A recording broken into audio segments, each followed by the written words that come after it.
Сьогодні розкажу вам, як з простих продуктів, які є в кожному домі, приготувати ситну і насичену ароматами страву.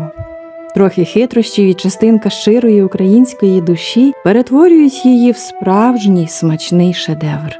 Так готували в сиву давнину, коли лишень вогонь від печі освітлював хату, а за вікном по самісінькі вікна насипало снігу.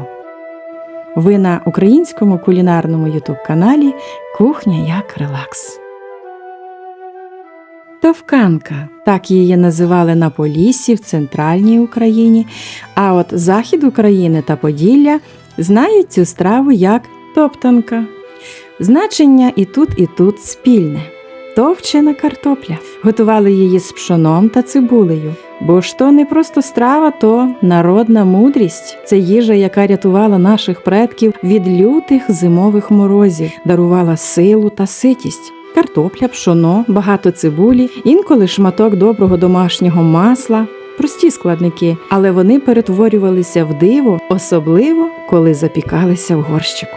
Саме так готували товканку в давніх українських печах. Тож промили та начистили картоплю, цибулю, її не шкодуйте. Якщо дрібна, беріть більше та пару зубців чеснику. Картоплю заливаємо водою, додаємо лавровий листочок, солимо та даємо 1 зубець чеснику та пару степірин цибулі. Їх аромати наситять картоплю під час варіння. Відварили до напівготовності. Забираємо все, окрім самої картоплі, та всипаємо промите в кількох водах пшоно. Якщо пшоно недостатньо промите, воно гірчитиме, тож не пропускайте цей етап. Накриваємо кришкою та ставимо варитися до готовності, доки пшоно не вбере всю рідину та не стане м'яким. Тим часом подрібнили чверть кільцями цибулю та часник. Цибулю треба обсмажити до золотистого кольору. Для того, аби вона стала ніжно-карамельною, додаємо не лише сіль, а й цукор. Колись, не маючи жодних технічних пристосувань та інтернету, господині відчували страву серцем, досвідом, який передавався з покоління в покоління. Товканку знімаємо з вогню, і картопля, і пшоно чудово приготувалися. Рідини зовсім немає, тож саме час цю всю масу добряче потовкти. Вона має дуже приємний і смачний аромат. Пшоно, цибуля та чесничок чудово об'єдналися. А тепер додаємо шматочок масла. Спочатку в саму масу, а потім ще й в горщик перед запіканням. Масло зробить нашу товканку соковитою та вершково-ніжною.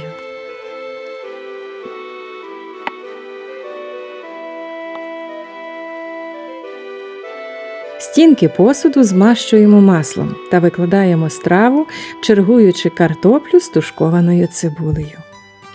Ви, мабуть, скажете, що цей крок можна пропустити, страва вже готова. І, звісно, ви можете так і зробити. Вперше. Бо ж якщо готуватимете вдруге, знайдіть час для запікання товканки в духовці. І тоді ви відчуєте різницю смаку. Недарма колись страви з печі, навіть найпростіші, ставали найсмачнішими. Перед тим, як викладати тушковану цибулю до картоплі, додайте до неї подрібнений чесничок.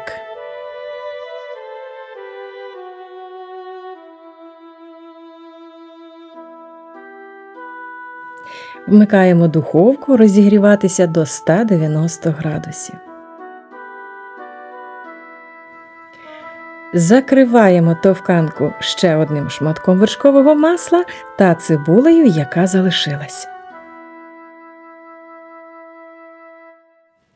Запікати будемо 20-25 хвилин до добре зарум'яненого верхнього шару цибулі. Доки товканка в духовці, я до столу подам дуже смачні мариновані помідори.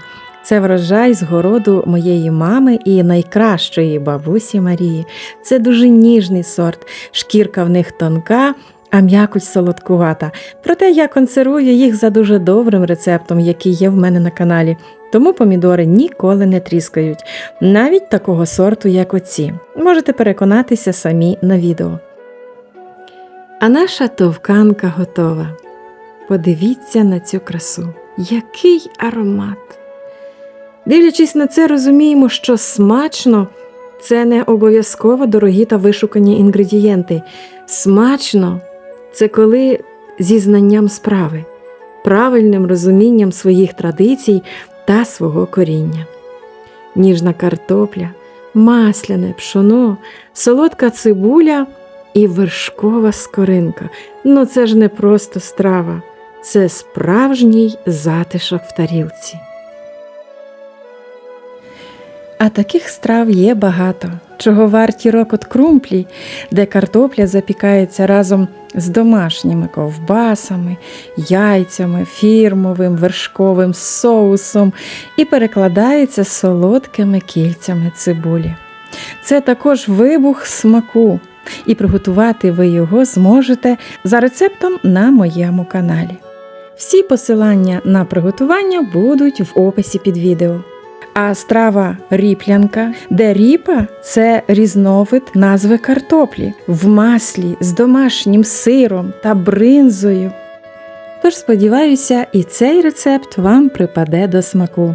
Приготуйте його в години подачі електроенергії, а потім вкутайте горщик рушниками, і він приємно зігріє та нагодує вас в години без світла.